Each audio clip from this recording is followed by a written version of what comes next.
Collectivism is the moral stance, political philosophy, ideology, or social outlook that emphasizes the significance of groups, their identities, goals, rights, and outcomes.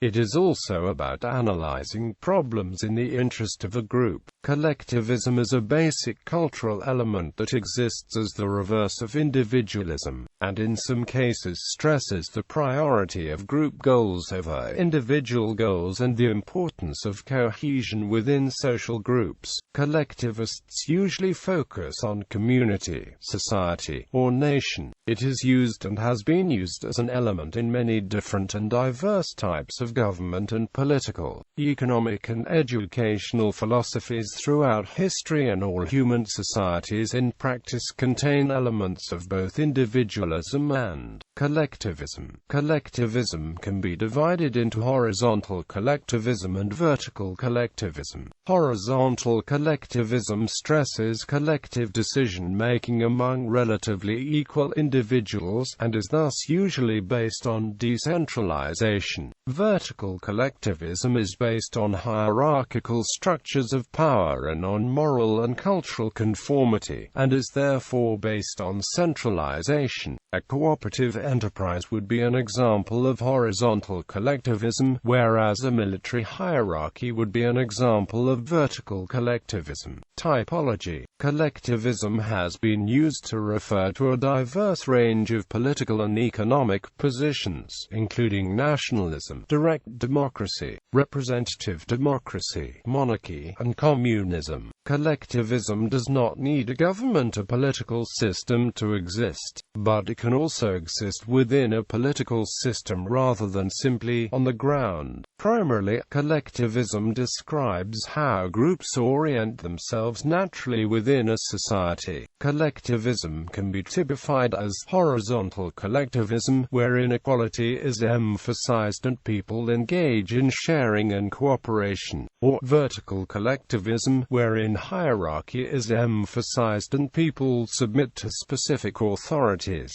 Horizontal collectivism is based on the assumption that each individual is more or less equal, while vertical collectivism assumes that individuals are fundamentally different from each other. Social anarchist Alexander Berkman, who was a horizontal collectivist, argued that equality does not imply a lack of unique individuality, but an equal amount of freedom and equal opportunity to develop one's own skills and talents. Horizontal collectivists tend to favor democratic decision-making, while vertical collectivists believe in a more strict chain of command. Horizontal collectivism stresses common goals, interdependence and sociability. Vertical collectivism stresses the integrity of the in-group, expects individuals to sacrifice themselves for the in-group if necessary, and promotes competition between different in-groups.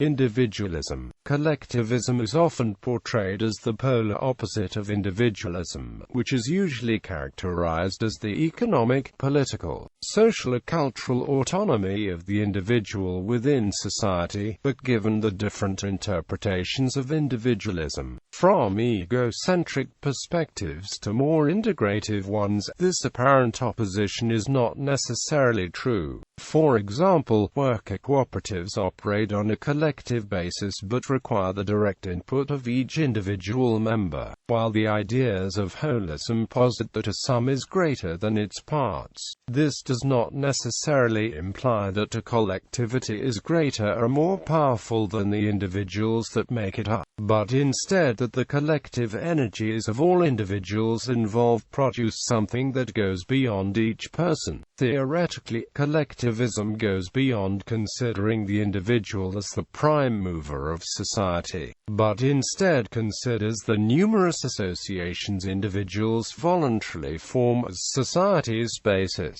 In doing so, it recognizes society as a collection of individuals and so remains with the understanding that any collective organization is fundamentally composed of individuals. Depending on how conscious a collectivity is of this reality determines how genuinely it maintains respect for individuality. On the other hand, individualism, which encourages individuality at the expense of others cannot be considered collectivist, nor even individualist, since individualism is not the same as egotism. Research has proposed that collectivism and individualism came about through an evolutionary adaptation, which resulted from the need to be protected from parasites. This theory is commonly known as the parasite stress theory, whereby different pathogens in different geographical locations will lead to residents of those locations having an immune system specifically designed to protect against diseases in those particular areas.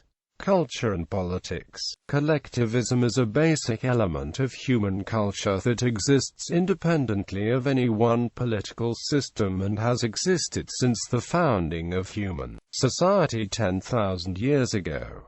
It is a feature that all societies use to some degree or another, and therefore an inherent feature of human nature. For example, monarchical societies often had a system of social ranks, which were collectivist because the social rank one had or did not have was more important than his or her individual will, and the specific rank in question could only be overridden in very limited cases. An example of collectivism in more modern times are the police and fire departments. All individuals are expected to pay taxes to these organizations, and their will has been overridden in making them do so under law. Thus they are collectivist institutions. We also see that in regards to a police department, an individual can be detained whether he or she wishes to or not, overriding his or her will as an example of collectivism. An example of a collectivist political system is representative democracy, as in such systems,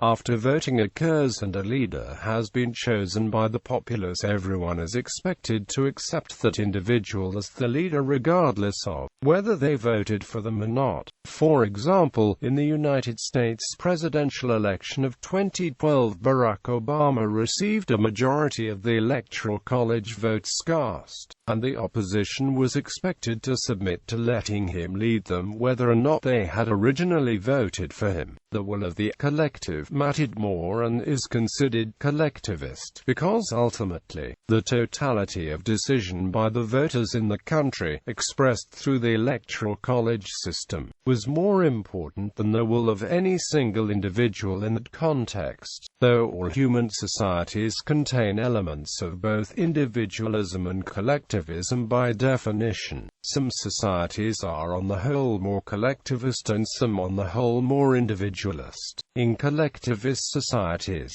the group is considered more important than any one individual, and groups in such societies are expected to take care of the members, and individuals are expected to take care of the group that they are a member of. Harmony within these groups is considered paramount. For example, it may be considered inappropriate for a member of an in-group to openly criticize another in public. Collectivism does have its advantages as compared to individualist societies, as people in collectivist societies almost always have access to a group and as such are known to be considered happier, less lonely, and have lower rates of mental illness in studies done by psychologists and political scientists. People in individual societies are known to feel lonely at some times or another compared to the collectivist counterparts. Many people also find it easier to live in a society where social harmony is emphasized, and groups by definition remain more cohesive than in individualist societies, where groups are observed to be inherently less stable. However, it depends on the preference of an individual if they wish to live in a collectivist society like Japan or an individualist one like the United States.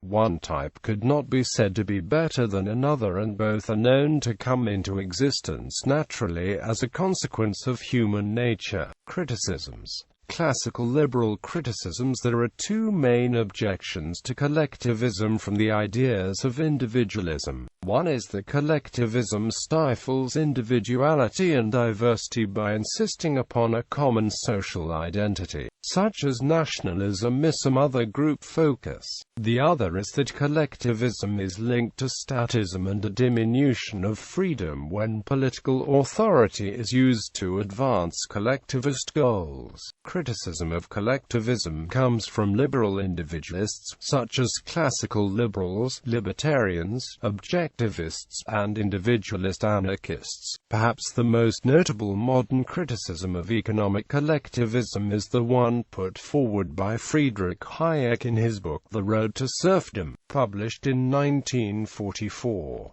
Ludwig von Mises wrote, "On the other hand, the application of the basic ideas of collectivism cannot result in anything but social disintegration and the perpetuation of armed conflict. It is true that every variety of collectivism promises eternal peace starting with the day of its own decisive victory and the final overthrow and extermination of all other ideologies and the supporters. As soon as a faction has succeeded in winning the support of the majority of citizens and thereby attained control of the government machine, it is free to deny to the minority all those democratic rights by means of which it itself has previously carried on its own struggle for supremacy." Socialist criticisms. Many socialists, particularly libertarian socialists, individualist anarchists, and Leonists criticize the concept of collectivism. Some anti-collectivists often argue that all authoritarian and totalitarian societies are collectivist in nature. Socialists argue that modern capitalism and private property, which is based on joint stock or corporate ownership structures, is a form of organic collectivism that sharply contrasts with the perception that capitalism is a system of free individuals exchanging commodities. Socialists sometimes argue that true individualism can only exist when individuals are free from coercive social structures to pursue their own interests, which can only be accomplished by common ownership of socialized, productive assets and free access to the means of life so that no individual has coercive power over other individuals. George Orwell, a dedicated democratic socialist, believed that collectivism resulted in the empowerment of a minority of individuals that led to further oppression of the majority of the population in the name of some ideal such as freedom. It cannot be said too often, at any rate, it is not being said nearly often enough, that collectivism is not inherently democratic but, on the contrary, gives to a tyrannical minority such powers as the Spanish inquisitors never dreamt of. Yet in the subsequent sentence he also warns of the tyranny of private ownership over the means of production. That a return to free competition means for the great mass of people a tyranny probably worse, because more irresponsible than that of the state. Marxists criticize this use of the term collectivism, on the grounds that all societies are based on class interests and therefore all societies could be considered collectivist. The liberal ideal of the free individual is seen from a Marxist perspective as a smokescreen for the collective interests of the capitalist class. Social anarchists argue that individualism is a front for the interests of the upper class. As anarchist Emma Goldman wrote, rugged individualism is only a masked attempt to repress and defeat the individual and his individuality. So-called individualism is the social and economic laissez-faire, the exploitation of the masses by the classes by means of legal trickery, spiritual debasement and systematic indoctrination of the servile spirit. The corrupt and perverse individualism is the straitjacket of individuality. Has inevitably resulted in the greatest modern slavery, the crassest class distinctions driving millions to the breadline. Rugged individualism has meant all the individualism for the masters, while the people are regimented into a slave caste to serve a handful of self-seeking supermen. Their rugged individualism is simply one of the many pretenses the ruling class makes to mask unbridled business and political extortion, in response to criticism made by various pro-capitalist groups that claim that public ownership or common ownership of the means of production is a form of collectivism. Socialists maintain that common ownership over productive assets does not infringe upon the individual, but is instead a liberating force that transcends the false dichotomy of individualism and collectivism. Socialists maintain that these critiques conflate the concept of private property in the means of production with personal possessions and individual production. Other criticisms. Ayn Rand, creator of the philosophy of objectivism and a particularly vocal opponent of collectivism, argued that it led to totalitarianism. She argued that collectivism means the subjugation of the individual to a group, and that, throughout history, no tyrant ever rose to power except on the claim of representing the common good. Quote, she further claimed that horrors which no man would dare consider for his own selfish sake are perpetrated with a clear conscience by altruists, who justify themselves by the common good. Quote,